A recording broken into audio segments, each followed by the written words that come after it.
Good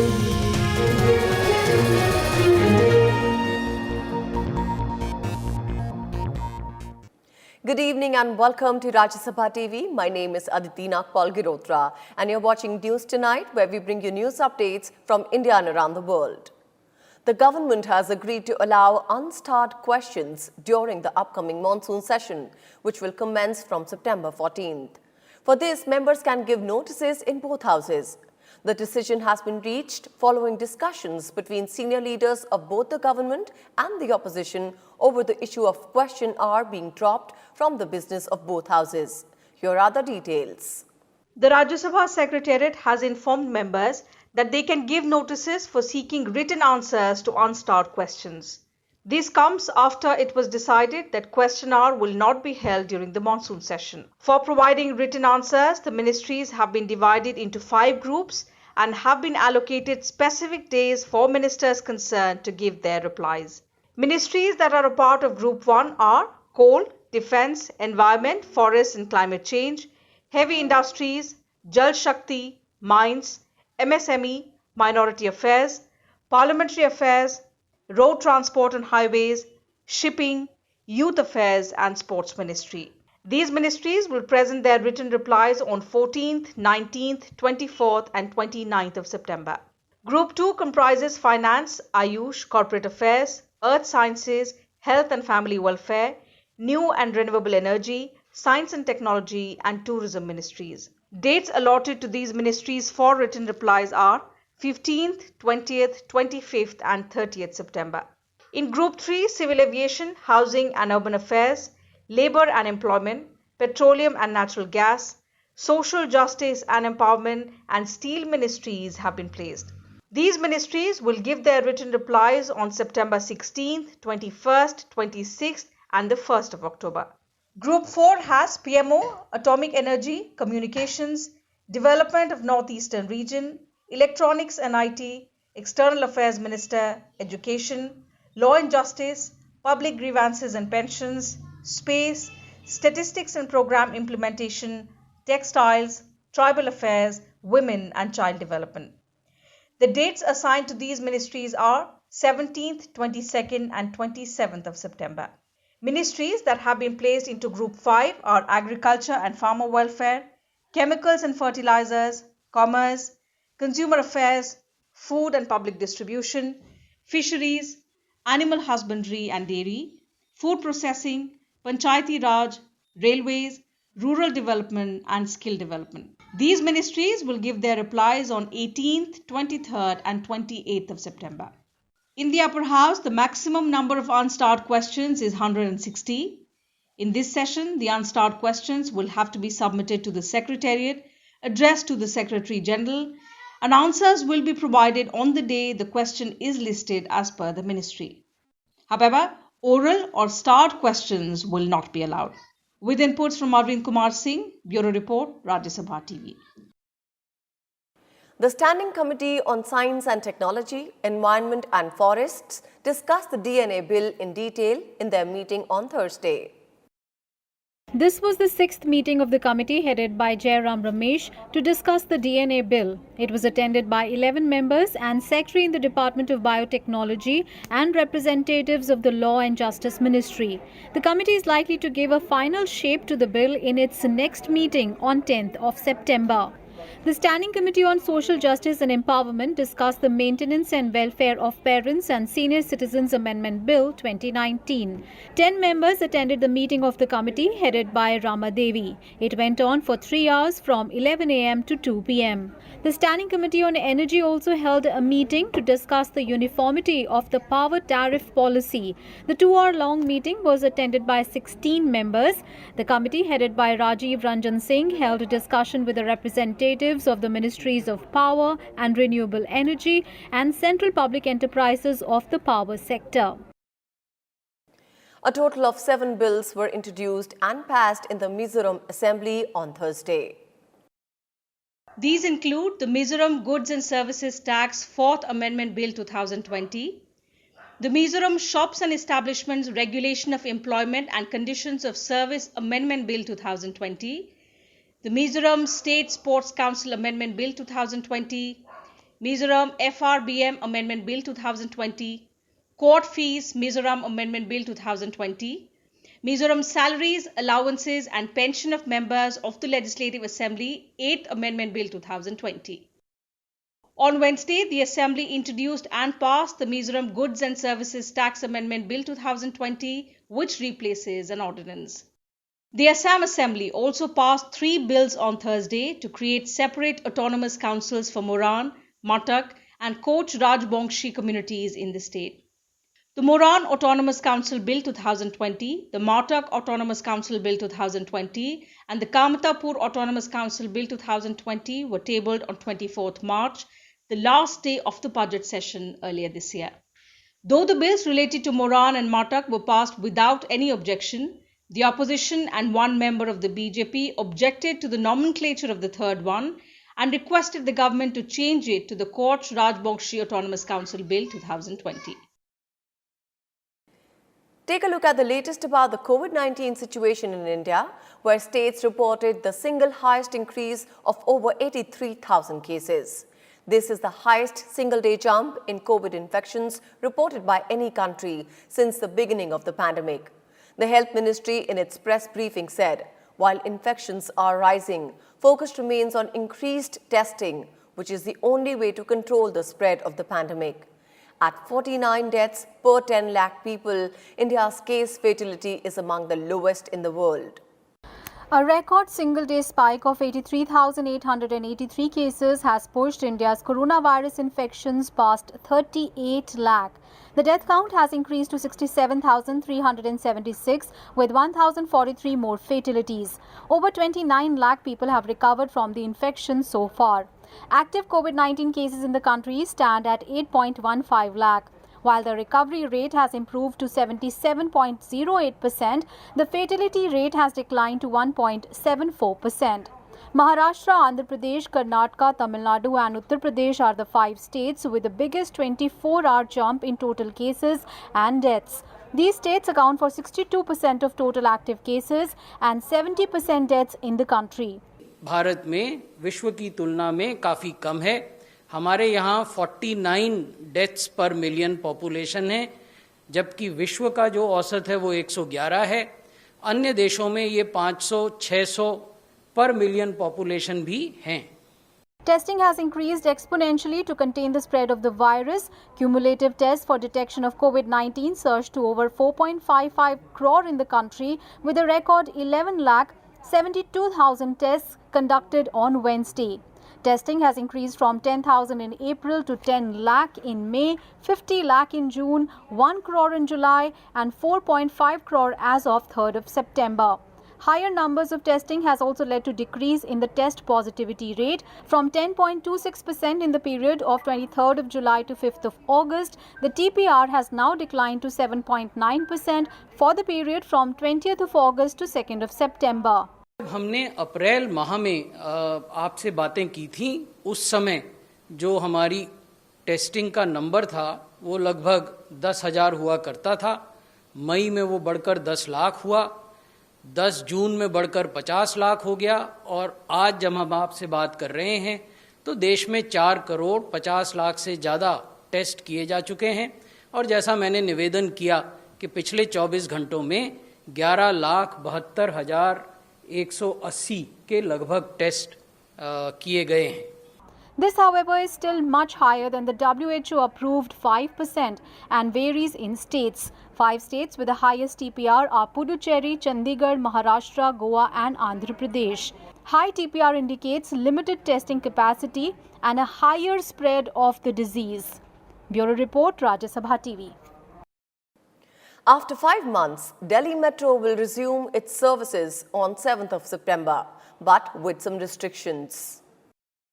The Delhi Metro services will be resumed in a graded manner, with the yellow line to be made operational first on 7th of September.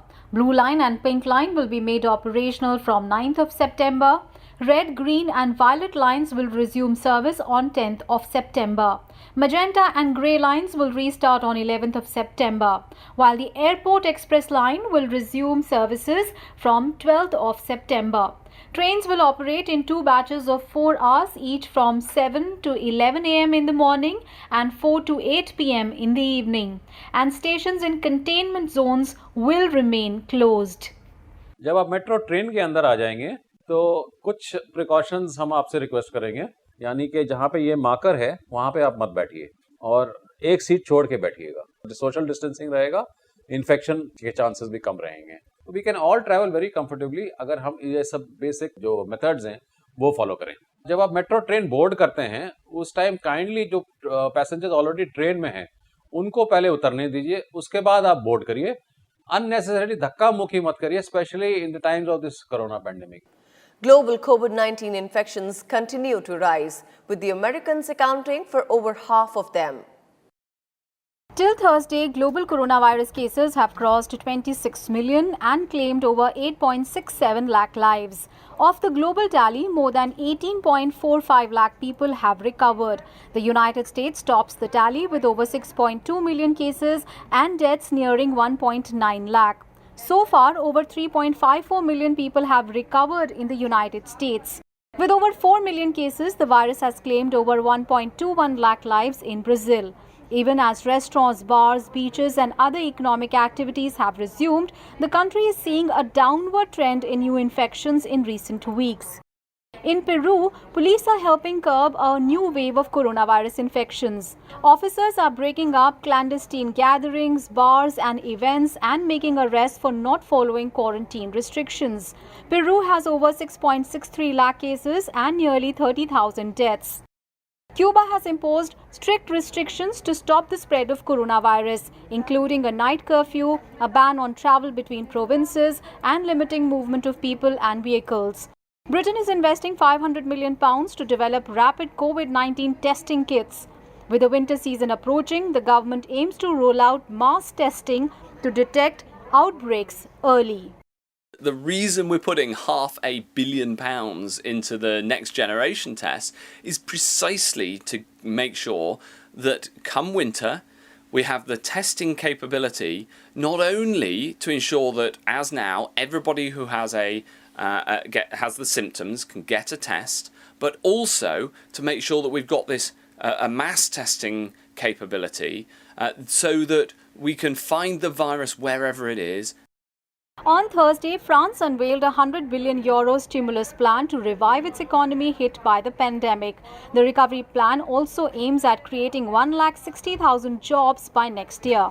With the temperature checks and social distancing, the Venice Film Festival opened on Wednesday despite surging coronavirus cases in Italy. The 77th edition of the Venice Film Festival is due to run until 12th of September. Meanwhile, European Union's Public Health Agency has said that COVID-19 cases in Europe are back to levels seen in March when the outbreak began. The virus hasn't been sleeping over the summer, so it didn't take vacation. And that is something that we see now. We have seen now in this week that the notification rate in the EU, EEA countries and the UK is now 46 per 100,000. On Thursday, GlaxoSmithKline and Sanofi started clinical trials for a potential COVID-19 vaccine in the United States. Phase 1 and 2 human trials of the vaccine will involve 440 healthy adults across 11 cities. Preliminary results of the trial are expected by the end of December. The United States Center for Disease Control and Prevention has asked states to prepare for COVID-19 vaccine distribution by October. The potential vaccine would be made available first to high-risk groups, including healthcare workers, national security personnel, and nursing home residents and staff. Meanwhile, American firm Novavax's potential COVID-19 vaccine has been found safe and induced immune response in early trial data. Other vaccine candidates from Moderna, AstraZeneca and Pfizer are currently leading the race to develop an effective COVID-19 vaccine. Globally, 33 vaccines are in various stages of clinical trials. 8 of them are in the final stage of human trials. Prime Minister Narendra Modi delivered the keynote address at the 3rd Leadership Summit of US-India Strategic and Partnership Forum, USISPF. Let's listen in. In the last few months, the nation has battled COVID and other natural crises such as floods, two cyclones, locust attack. But it has only made the people's resolve stronger. Friends, through the entire COVID-19 period and the lockdown, the government of India was clear on one thing: the poor have to be protected. The Pradhan Mantri Garib Kalyan Yojana for India's poor is among the largest support system seen anywhere globally. The scheme has given much needed employment for migrant workers by creating almost 200 million percentage of work. Friends, the pandemic has impacted several things, but it has not impacted the aspirations and ambitions of 1.3 billion Indians. Amid heightened border tensions with China, India said on Thursday that the situation at the LAC over the last 4 months is a direct result of Chinese actions. Addressing the media, MEA spokesperson Anurag Srivastava said that the way forward for both India and China is military and diplomatic negotiations. He reiterated India's commitment to resolving all issues through peaceful dialogue. At the same time, he urged China to sincerely engage with the objective of expeditiously restoring peace in border areas through complete disengagement and de-escalation. I can say that the ground commanders are still holding discussions to resolve the situation.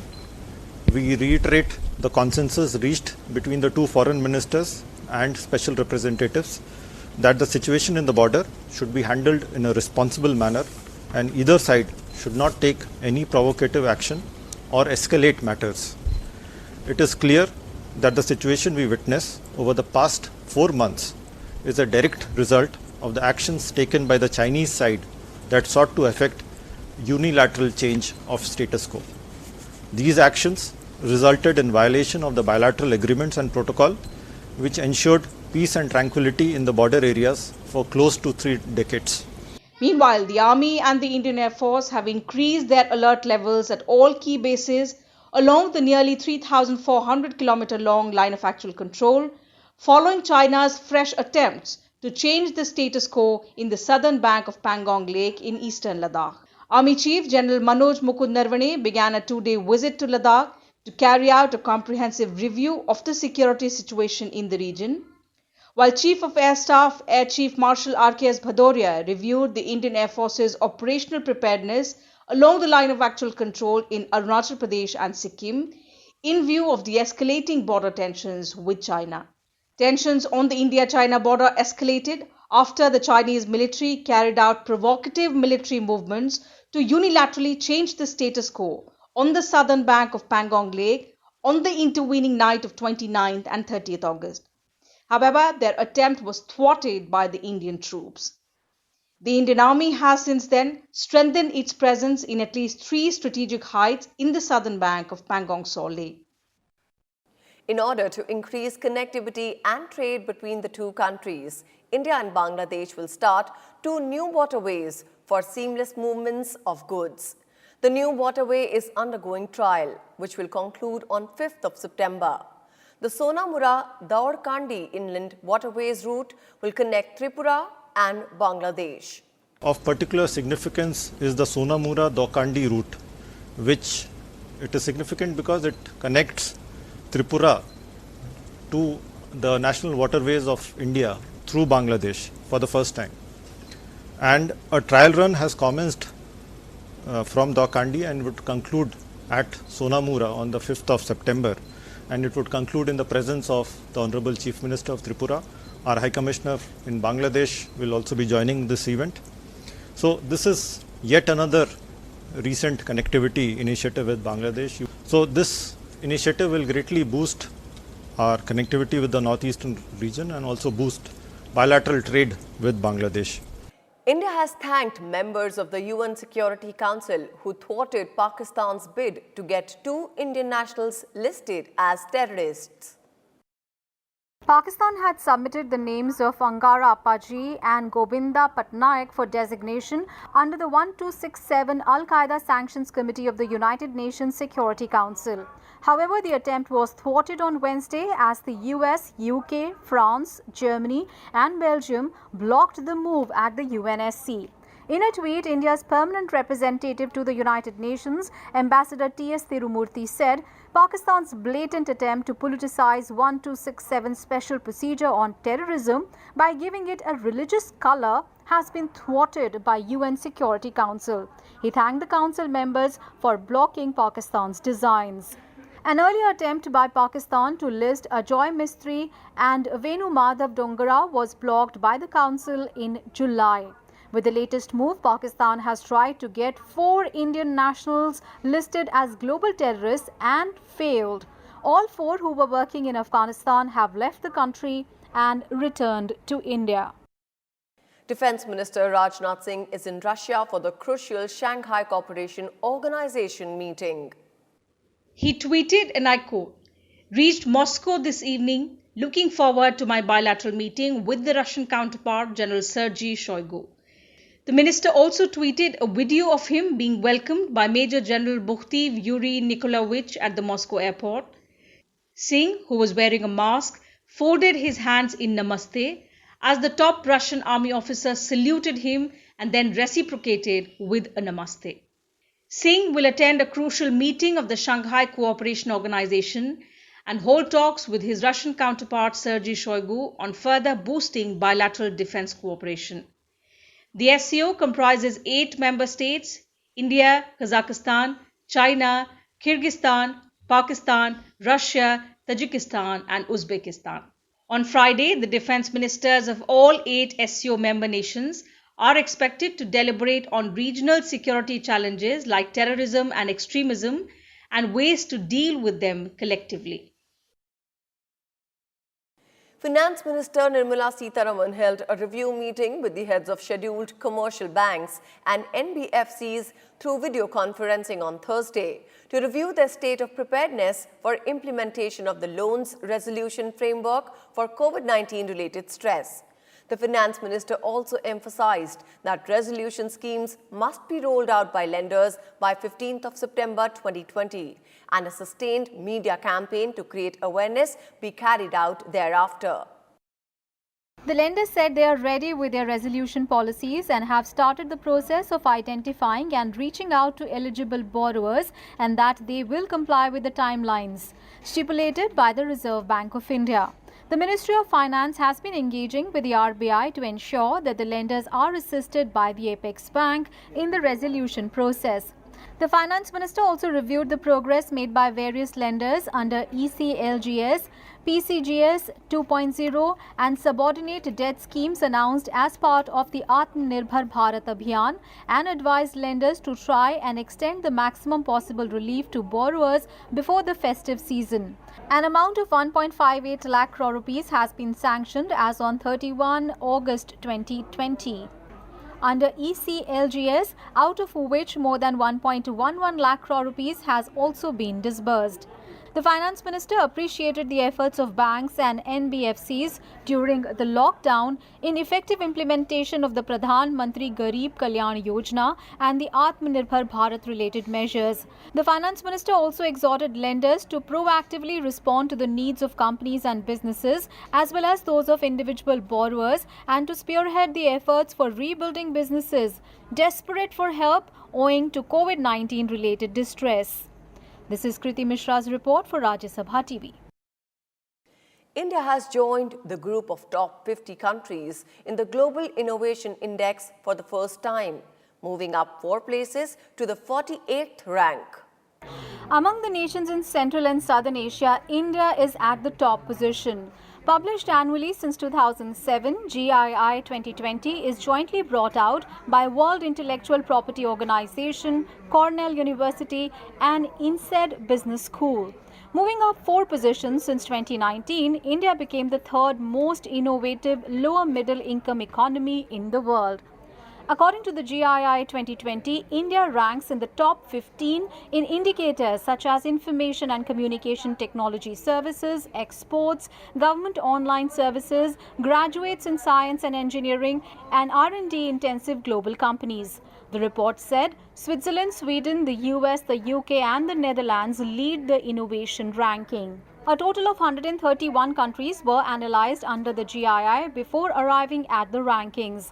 The matrices include institutions, human capital and research, infrastructure, market sophistication and business sophistication, knowledge and technology outputs, and creative outputs. Bureau Report, Rajya Sabha TV. Now, India's performance, India ranks 48th amongst 131 economies. Its rank has improved from 57 in 2018 to 48 now. This is significant. And it makes it in the top 50 for the first time. This is a hard goal to have achieved, and now we must both keep in the first 50 and steadily ramp up. And we must keep in mind that the metrics which we see of successes are not what we are chasing. We're chasing content, and as a consequence of that, the metrics change. So with three other economies, India holds the record for being an innovation achiever for 10 consecutive years. Bank accounts not termed as non-performing assets till 31st August will not be declared as NPAs till further notice. The Supreme Court said this is an interim order on Thursday while hearing a batch of petitions seeking interest waiver on loan moratorium granted by RBI. In the wake of the coronavirus pandemic, the central bank allowed lenders to grant a loan moratorium of 3 months for EMIs falling due between 1st March 2020 and 31st May 2020. Later, RBI extended it for 3 more months till 31st August 2020. While arguing whether banks should charge interest on moratorium period, Solicitor General Tushar Mehta told the Supreme Court that the idea of the moratorium was to defer payment to ease the burden caused by COVID-19 and lockdown so that business can manage working capital. The idea was not to waive off interest. He also added in his submissions that the expert committee will come up with sector-specific guidelines on 6 September. Hearing in the case will continue in the Apex Court on 10 September. And with this, it's a wrap on this edition of News Tonight. Thank you so much for joining us.